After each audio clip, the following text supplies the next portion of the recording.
बिस्मिल्लाहिर्रहमानिर्रहीम। Question number 2 आज हमने स्टार्ट करना है।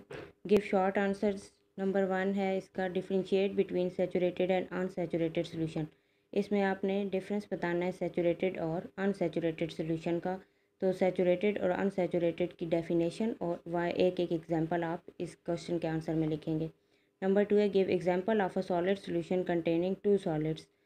ऐसे सॉलिड सोल्यूशन की एग्जांपल बतानी है जिसमें दोनों सॉलिड्स हों, यानी कि सॉल्यूट भी सॉलिड हो और सॉल्वेंट भी सॉलिड हो। तो इसकी बेस्ट एग्जांपल है हमारे पास एलॉयज़ की। तो ब्रास और ब्रॉन्ज, इनमें ये इनकी एग्जांपल्स आप देख सकते हैं।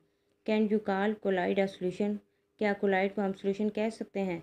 ऑफ कोर्स नहीं कह सकते, क्योंकि कोलाइड और सोल्यूशन दोनों की प्रॉपर्टीज़ अलग अलग होती हैं। ठीक है, तो आपने इसमें पहले बताना है कि हम बिल्कुल भी कोलाइड को सोल्यूशन नहीं कह सकते, और फिर इसकी आपने प्रॉपर्टीज़ बता देनी है कि ये कोलाइड जो है ये हेट्रोजीनियस होता है, सोल्यूशन होमोजीनियस होता है, इसका ये साइज़ होता है, इसके पार्टिकल्स का ये साइज़ होता है।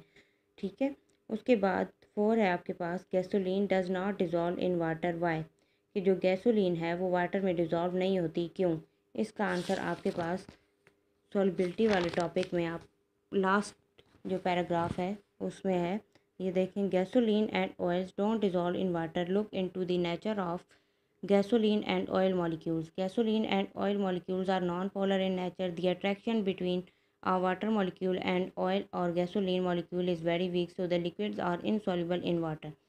इसमें साथ ऑयल का भी आपको बताया हुआ है। तो ये कह रहे हैं कि गैसोलीन और ऑयल जो है वो वाटर में डिज़ोल्व नहीं होते, क्योंकि जो इनमें अट्रैक्शन फोर्सेस होती हैं वो वीक होती हैं वाटर और गैसोलीन के दरमियान में। दूसरा ये कि ये नॉन पोलर होते हैं। ठीक है, ये 2 रीज़न्स हैं जिसकी वजह से ये वाटर में डिज़ोल्व नहीं होते। नेक्स्ट क्वेश्चन है हमारे पास, आर जेम स्टोन सोल्यूशन? के जेम स्टोन जो है वो सोल्यूशन है। Yes, gem stones are the solid solution. ठीक है, उसके बाद question number 3, are tiny crystal of solid substance is added to an aqueous solution of the same substance, what would happen if the original solution was? ये कह रहे हैं कि एक टीनी क्रिस्टल आप सॉलिड सब्सटेंस की एक्वस सोल्यूशन में add करते हो तो क्या होता है अगर ओरिजिनल सोल्यूशन आपके पास अगर सुपर सैचुरेटेड होगा, तो हमें पता चल जाएगा कि क्रिस्टल्स बनी हुई होंगी। ठीक है, crystals will be formed. Unsaturated होगा तो हम लोग कहेंगे कि क्रिस्टल्स विल बी डिज़ोल्व, कि अनसैचुरेटेड में सारी क्रिस्टल्स जो हैं वो डिज़ोल्व हो जाएंगी। सैचुरेटेड में क्या होगा? The crystals will be settle down at the bottom of the beaker. ठीक है, कि जो क्रिस्टल्स होंगी वो बॉटम में सेटल हुई हमें नज़र आएंगी। उसके बाद क्वेश्चन नंबर 4 है, explain why CH3OH is soluble in water but C6H6 is not.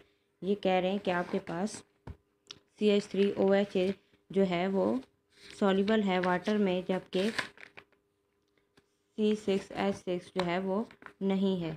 तो इसका आंसर ये होगा कि देखें, CH3OH में हाइड्रोजन बॉन्डिंग होती है और C6H6 में हाइड्रोजन बॉन्डिंग नहीं होती। दूसरा ये कि ये हाइड्रोजन बॉन्डिंग बनाता है वाटर से, तो इसलिए भी सॉल्युबल होता है। और दूसरा C6H6 जो है वो नॉन पोलर है, इसलिए वाटर में सॉल्युबल नहीं होता। ठीक है,